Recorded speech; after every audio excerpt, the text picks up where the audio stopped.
Bienvenue au domaine et musée royal de Marimont pour un nouvel événement virtuel. Dans le cadre de la Nuit européenne des musées, Nicolas Amoroso vous invite à une visite guidée de la section des antiquités grecques et romaines, la section dont il a la charge en tant que conservateur. Donc sans tarder davantage, je vais lui céder la parole. Bonne visite à vous et à bientôt au domaine de Marimont.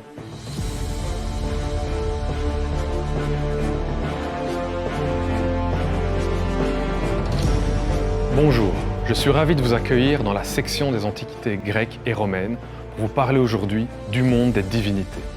En effet, les objets et les textes de l'Antiquité nous font connaître une multitude de dieux. Au gré des contacts et des échanges entre individus, certaines de ces divinités se sont croisées et ont vu leur personnalité s'élargir. Dans un monde méditerranéen avide d'échanges, de nouvelles formes divines sont ainsi apparues, parfois même dans des contextes très éloignés de leur territoire d'origine. Ces changements se manifestent essentiellement dans les représentations de ces divinités, qu'il s'agisse de statues en marbre, en métal ou en terre cuite. Je vous invite aujourd'hui à effectuer un long voyage dans le temps et dans l'espace méditerranéen. C'est à travers une sélection d'œuvres issues de la collection grecque et romaine que nous allons effectuer ce voyage du monde grec du 5e siècle avant notre ère jusqu'à l'Empire de Rome. Il sera donc question d'échanges et de dieux qui changent. Vous êtes prêts? Vous pouvez me suivre.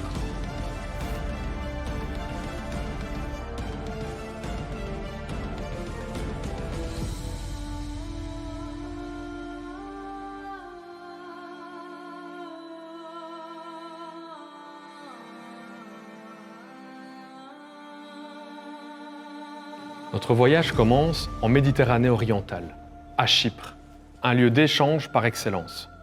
En effet, l'île de Chypre est au carrefour des civilisations, dans un espace de contact entre les mondes grec, phénicien et égyptien.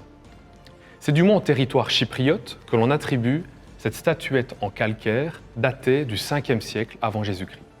L'œuvre est conservée sur une hauteur de 35 cm et elle nous montre un dieu vêtu d'une tunique plissée, conservée jusqu'aux genoux. Mais le regard du spectateur est tout de suite interpellé par la peau de lion, dont le mufle coiffe la tête du personnage, tandis que les pattes sont nouées sur la poitrine. Ce personnage tient dans la main gauche un félin qui est plaqué contre sa cuisse. Le bras droit est brisé, mais on peut aisément deviner qu'il tenait une massue dont on observe les traces à l'arrière de la statuette. La peau de lion et la massue nous incitent à reconnaître Héraclès, Hercule, le jeune héros grec, célèbre pour ses exploits, les fameux 12 travaux d'Hercule. Mais l'interprétation de l'objet n'est pas aussi simple à définir. En effet, la présence du félin, qui est tenu dans la main gauche, fait de cette divinité un maître des fauves. Or, nous connaissons, chez les Phéniciens, le dieu Melkart, dont le nom signifie « roi de la cité ». Il fait ainsi écho à la cité de Tyr, en Phénicie, dans le Liban actuel. Cette hypothèse, elle se fonde en fait sur d'autres statuettes en calcaire, trouvées sur l'île de Chypre, là où justement les Phéniciens ont installé plusieurs comptoirs. Si Melkart désigne un dieu Polyade, protecteur de la ville de Tyr, il devient également un héros fondateur de cité. Dès le Xe siècle avant Jésus-Christ, il est présent dans les comptoirs phéniciens. Il incarne en quelque sorte le dieu protecteur de l'expansion phénicienne, comme l'était Héraclès chez les Grecs. Melkart est connu par plusieurs sanctuaires dans le monde méditerranéen, de la Phénicie à la péninsule ibérique, en passant bien sûr par l'île de Chypre. Donc cette statuette est un témoignage, un précieux témoignage de ce rapprochement entre le Melkart phénicien et l'Héraclès grec. Et cela dans un lieu privilégié, dans un contexte, celui de Chypre, un espace d'échange très important en Méditerranée. Nous allons maintenant faire un bond dans le temps et changer d'espace pour nous diriger vers Athènes, vers la région de l'Attique. Vous pouvez me suivre.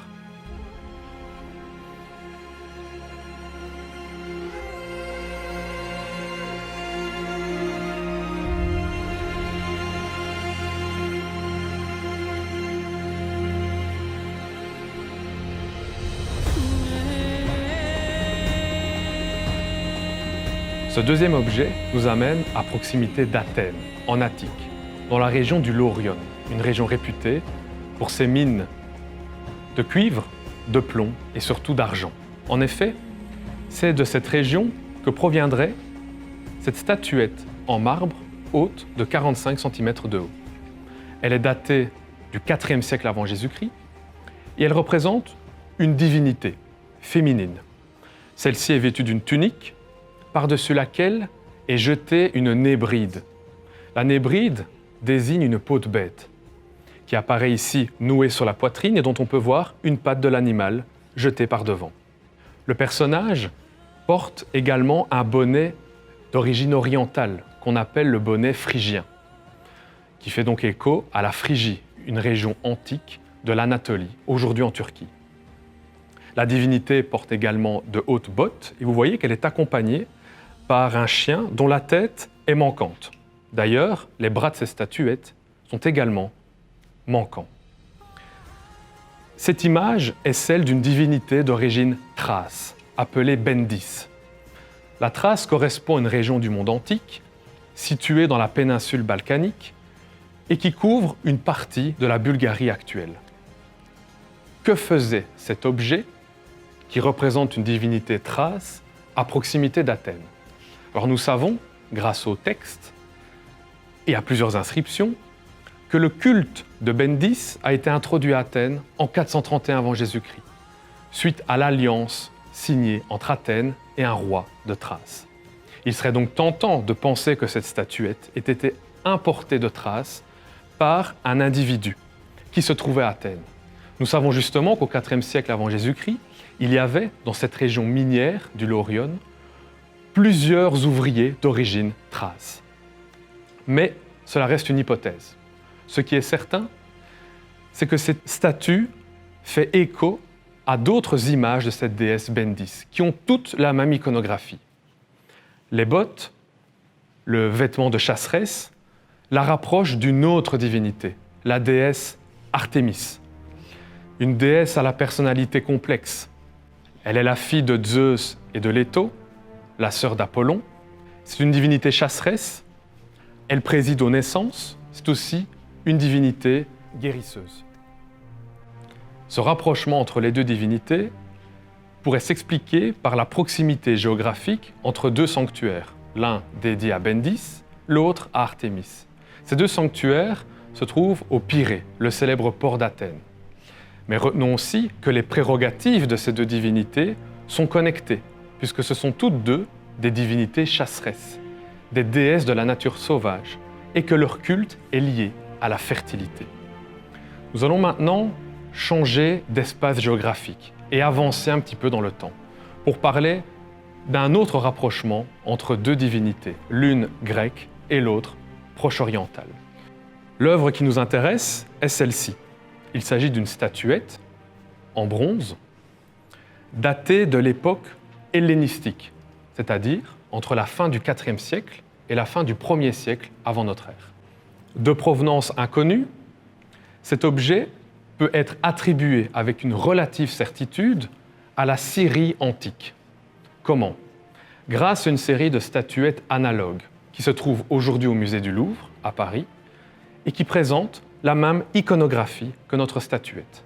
Comme sur la nôtre, les statuettes du Louvre nous montrent la déesse Aphrodite, debout, accroupie, détachant sa sandale. Elles se font l'écho de la grande statuaire grecque en marbre.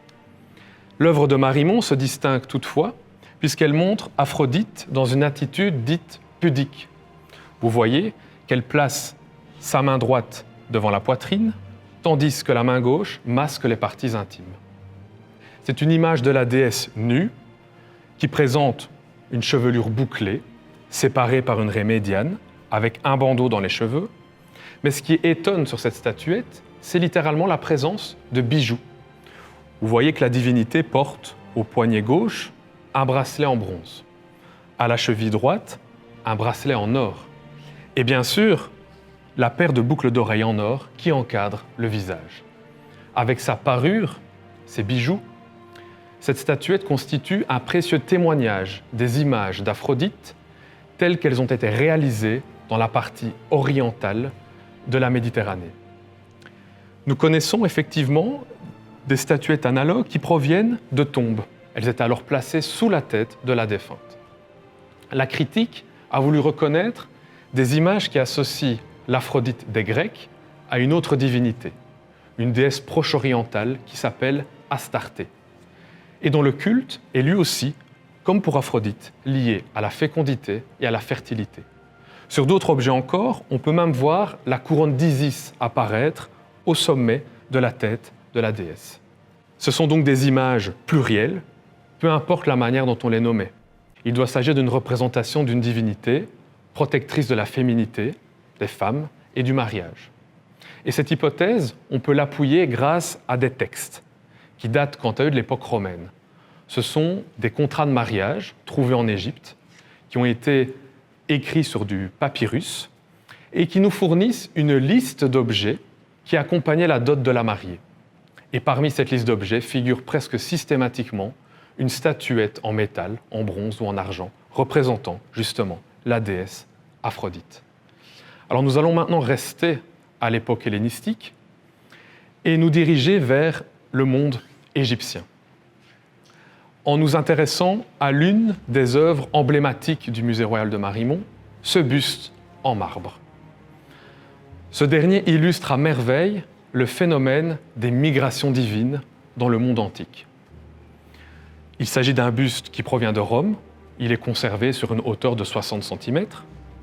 Il nous montre un dieu barbu de l'époque romaine, et on aurait volontiers envie de l'identifier à Jupiter, à Pluton ou à Esculape. Or, il n'en est rien. Il s'agit d'un dieu d'origine égyptienne, dont le nom est Sérapis.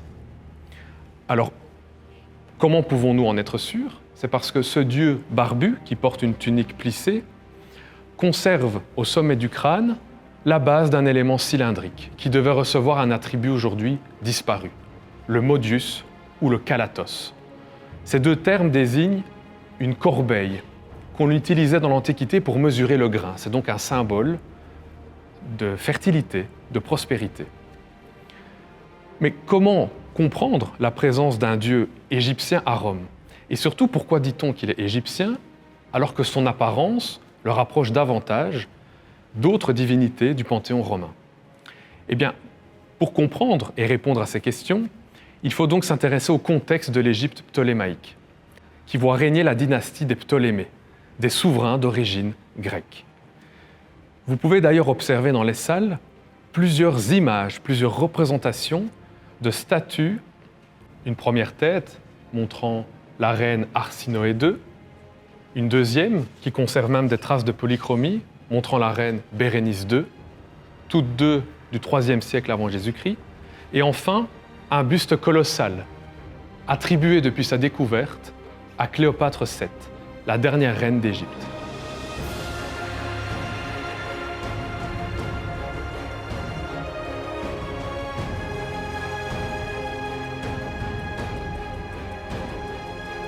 Reprenons maintenant notre discours sur ce dieu particulier qu'est Sérapis. Sérapis serait en fait la version hellénisée, l'interprétation grecque d'un dieu égyptien, Osiris Apis, l'un des dieux principaux de Memphis, la capitale des pharaons. Nous savons, grâce à plusieurs textes de l'époque romaine, que ce serait un sculpteur du nom de Bryaxis qui aurait réalisé la première statue de Sérapis en synthétisant Osiris et Apis. Aujourd'hui, nous pensons que la première image de Sérapis a été créée au IIIe siècle avant Jésus-Christ à Alexandrie, la capitale des Ptolémées. Il s'agit en fait d'une volonté de la dynastie des Ptolémées, de ses premiers représentants, de se placer sous la protection du dieu Sérapis, qui devient le grand dieu protecteur d'Alexandrie. En agissant de la sorte, les Ptolémées vont recomposer une famille divine égyptienne ancestrale, puisque Sérapis devient l'époux d'Isis à la place d'Osiris, et qu'ils sont accompagnés tous les deux de leur fils, Harpocrate, qui remplace Horus. Cette triade devient la triade protectrice du couple royal ptolémaïque. Cette nouvelle image de Dieu égyptien va ensuite se diffuser dans le bassin méditerranéen dès l'époque des Ptolémées, en passant par l'île de Délos, l'île de Rhodes, où des sanctuaires sont attestés. Ensuite, ces divinités rejoignent l'Italie, et enfin, à l'époque impériale romaine, l'ensemble de l'Empire de Rome. Ce sont donc des images remodelées par les Grecs qui vont connaître un succès fulgurant à l'époque romaine. Sérapis va même devenir l'un des dieux principaux du panthéon romain. Il apparaît même sur certaines monnaies comme étant le compagnon de certains empereurs, comes Augusti en latin. Ce contexte, rapidement décrit, vous permet donc de comprendre pourquoi on a retrouvé à Rome ce buste de Sérapis. Nous en connaissons d'autres, des bustes analogues, mais aussi des statues qui le montrent debout ou trônant, et qui ont été découverts en différents endroits du monde romain.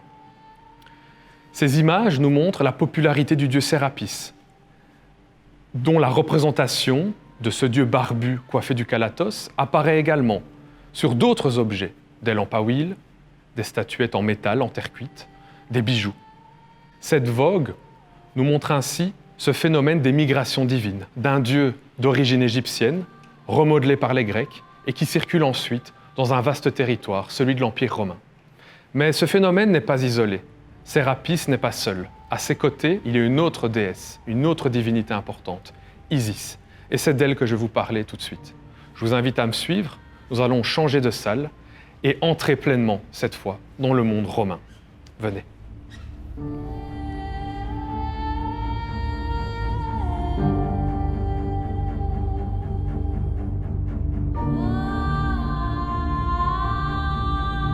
Comme pour le dieu Sérapis, c'est la version hellénisée d'Isis qui va circuler dans le bassin méditerranéen et ensuite dans tout l'Empire romain. Et cela à travers une quantité innombrable d'objets, de différentes formes. C'est ce que nous montre cette première statuette en bronze située dans cette vitrine. On y reconnaît la déesse Isis grâce à deux attributs. Tout d'abord le vêtement noué sur la poitrine et ensuite la couronne, que Plutarque appelle le basileon. Cet attribut est composé d'un disque solaire, enchâssé dans des cornes bovines, au-dessus desquelles se dressent deux hautes plumes qui ne sont pas conservées ici. Il s'agit en réalité d'une couronne qui est portée par la déesse Hathor depuis l'Ancien Empire en Égypte. Elle passe ensuite sur la tête d'Isis à partir de l'époque ptolémaïque.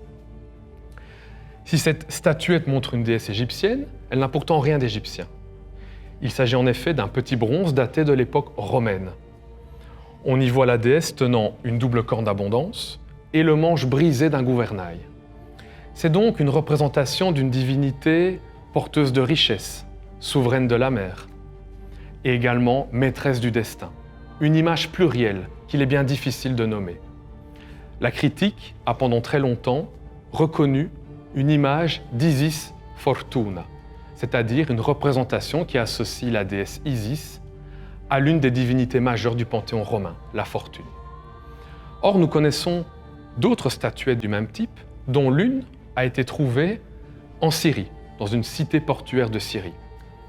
Elle se trouve aujourd'hui au musée du Louvre et elle a la particularité de porter sur sa base une inscription mentionnant le nom d'Isis Pharia, c'est-à-dire l'Isis de Pharos, l'île où se dressait le phare d'Alexandrie.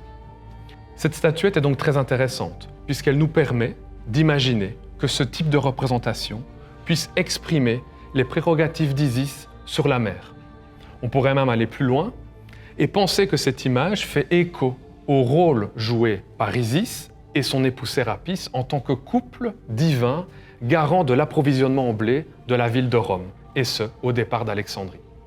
Tout cela est une hypothèse, mais nous recensons une centaine de statuettes analogues qui ont été découvertes dans l'ensemble du monde romain, de l'Angleterre à l'Afrique du Nord, de la péninsule ibérique au Proche-Orient.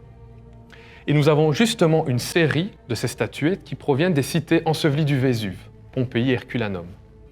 Dans les maisons pompéiennes, on a retrouvé ces objets placés à l'intérieur d'une petite chapelle domestique. Il s'agit donc d'images utilisées dans un cadre familial, dans le cadre domestique, pour une divinité qui protégeait donc le foyer. Ce contexte nous permet peut-être d'éclairer la fonction de cette statuette. Quoique, Ces petits objets pouvaient aussi être emportés sur soi, en guise d'amulette protectrice. Ce sont sans doute des fonctions analogues que servait l'autre objet, qui nous montre ici le fils d'Isis, Harpocrate. Le nom signifie « Horus enfant ». Il s'agit là aussi d'une représentation hellénisée d'un dieu égyptien. Harpocrate garde sur cette statuette l'essentiel de ses attributs iconographiques de l'époque pharaonique. Vous voyez qu'il porte l'index de la main droite à la bouche. C'est un geste que les Romains ont mal interprété.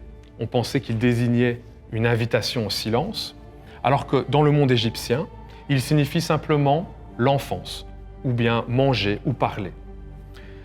Le jeune dieu présente également une couronne tout à fait égyptienne, le pshent. Il s'agit de la double couronne de la Haute et de la Basse Égypte. Par contre, le dieu est représenté de manière déhanchée, dans un style hellénistique. Il tient dans la main une corne d'abondance.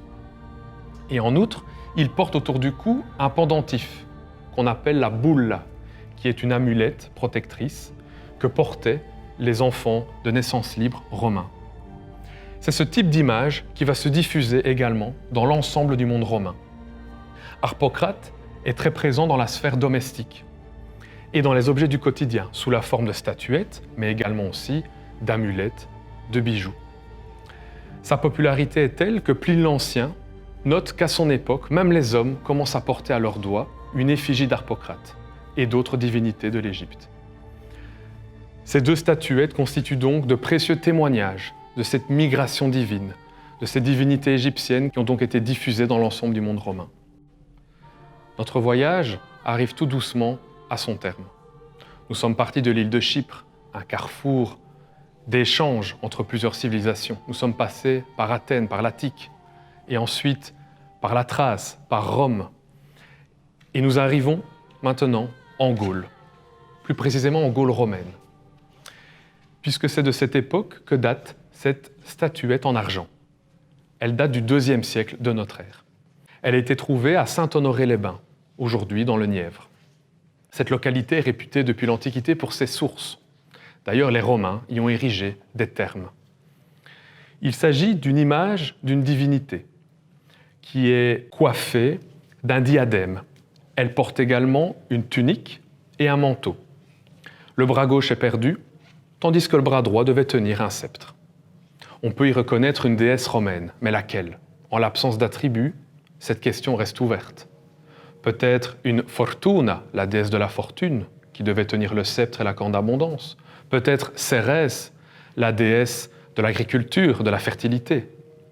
Or, si l'on tient compte du lieu de provenance, il est possible que cette statuette représente en réalité une divinité locale, protectrice des sources.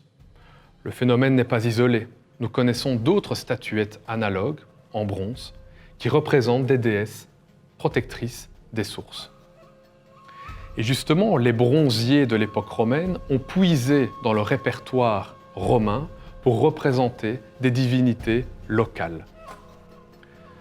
Cette statuette constitue donc un précieux témoignage qui offre une nouvelle image d'une déesse locale.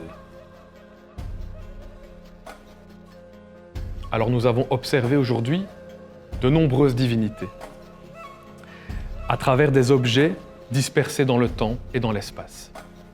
Ces derniers nous révèlent une étonnante créativité culturelle. Ils illustrent à merveille ce pluralisme constitutif des religions polythéistes. Tout l'univers est rempli de dieux, nous dit Platon. C'est vrai, chaque divinité présente une riche personnalité.